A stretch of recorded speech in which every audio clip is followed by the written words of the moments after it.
Today, Tartan and Thistle are going to help us explain how to dance in a set in which there are three couples and how those three couples progress.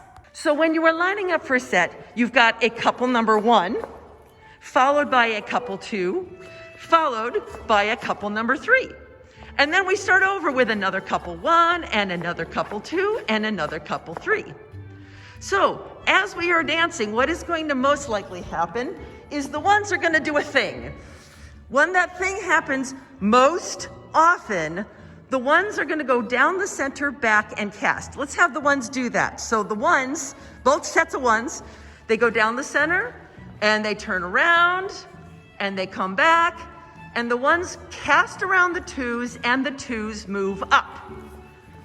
Now, we're probably, in most dances, not done yet. So look what happens. Now we are two, then one, then three. So the ones are in the middle of the group. However, usually we do one more thing where the ones are going to dance with the twos before we move on. But then the magic happens and we know the dance is going to start over. When the dance starts over, the ones are still the ones. There's a group of twos at the front who are going to hang out and do nothing because there's no one to dance with. But now the ones are going to be dancing, and the twos and threes, watch what happens. The twos become threes and the threes become twos. Dun, dun, dun. So look what happens. Group number one, the couple number one is dancing with new twos and threes. See, we have a 1, 2, 3. And notice the ones down here, there are no threes, but they still have twos to dance with. So they'll dance with a ghost number 3.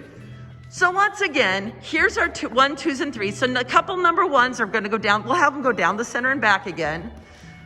They go down, they turn around, they come back up, they cast around their new twos, and the twos move up.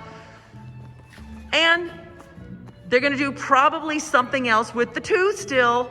But then the magic happens and we start over, at which point everybody switches again and the twos become threes and the threes become twos. So look what's happening now. Here's couple one with couple 2 and 3. This is the gents line, 1, 2, 3. And these guys are going to dance together. Now notice how number one has nobody left to dance with. They are now going to hang out for a very long time. Meanwhile, swoosh. 2 and 3 has no one, which means they're going to hang out and they're not going to get to dance either for a little bit. And just this 1, 2, 3 is going to dance. Now, what's going to happen next? We're going to do this one more time. Number one goes down the center back. Notice it's only these guys. They're the only ones that have people to dance with. And they come back up and they switch around. The twos move up. They'll dance a little bit with these 2s and 3s. And once again, we're out of dance. So now what's going to happen? This is very complicated. The 3s become 2s. But number one, you are now going to suddenly magically, dun, dun, dun. Now that wasn't silly at all. They become a 3. Meanwhile, at the very top of the set, the number 2s, dun, dun, dun, they suddenly become a 1. And notice we have 1, 2, and 3 that are now, they get to dance together. So the 2s just magically became 1s and the other 3s so everybody at some point in time has a chance to become 1s. And the ones who get to the bottom of the list stop being 1s and start becoming 2s and 3s.